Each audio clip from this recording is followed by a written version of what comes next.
Bonjour, aujourd'hui je vais parler d'une personnalité de la télé, plutôt une commissaire-priseuse ou commissaire-priseur de l'émission télé Affaires conclues.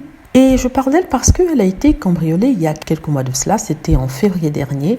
Des personnes se sont introduites dans son domicile et lui ont volé un beau butin, des bijoux et des objets personnels. Le butin s'est élevé à près de 500 000 euros. 500 000 euros, c'est une chose qui peut surprendre le commun du mortel parce que qui, à part un milliardaire, peut avoir 500 000 euros dans sa maison. Pourtant, c'est le cas de Madame Caroline Margéridon. Donc, vous la connaissez sûrement. C'est celle qui est blonde aux lunettes noires, qui fait partie du jury, du professionnel d'affaires conclues. Tout le monde a été étonné d'apprendre qu'elle avait 500 000 euros en bijoux, montres, maroquinerie de luxe et d'argent liquide dans sa maison. Donc, déjà, ses parents étaient dans le métier. Ils étaient des collectionneurs et métier dont elle a eu la passion et dans lequel elle a travaillé, dans lequel elle trempe depuis ses 15 ans. Donc, on lui a demandé dans l'émission Non-Stop People, comment se faisait-il qu'elle avait à peu près 500 000 euros comme ça dans sa maison. Elle a tout d'abord parlé de son cambriolage en expliquant ceci.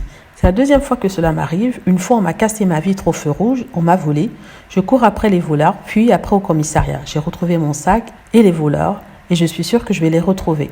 Elle parle bien sûr des voleurs des 500 000 euros.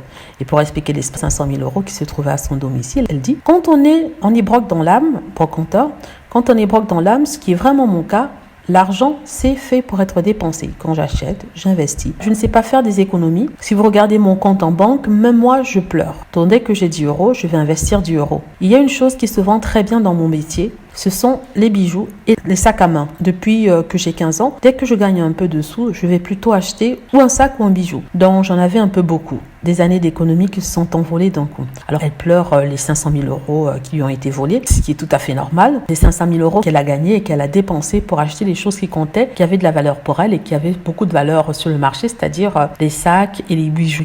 Les gens peuvent être étonnés qu'elle ait autant d'argent. Ce n'est pas étonnant si elle vient d'un milieu assez aisé et que soi-même on fait des affaires. Donc, si elle a travaillé dur pour ça, pourquoi pas? Mais bon, c'est vrai que c'est toujours surprenant d'apprendre que, alors que certains crèvent de faim, n'arrivent pas à payer leur maison, il y a des gens qui ont 500 000 euros qui traînent comme ça dans leur maison. En même temps, quand je l'ai dit sans mauvaise foi, si elle a bossé pour ça, il n'y a pas de raison qu'on soit jaloux ou qu'on critique, moi y compris.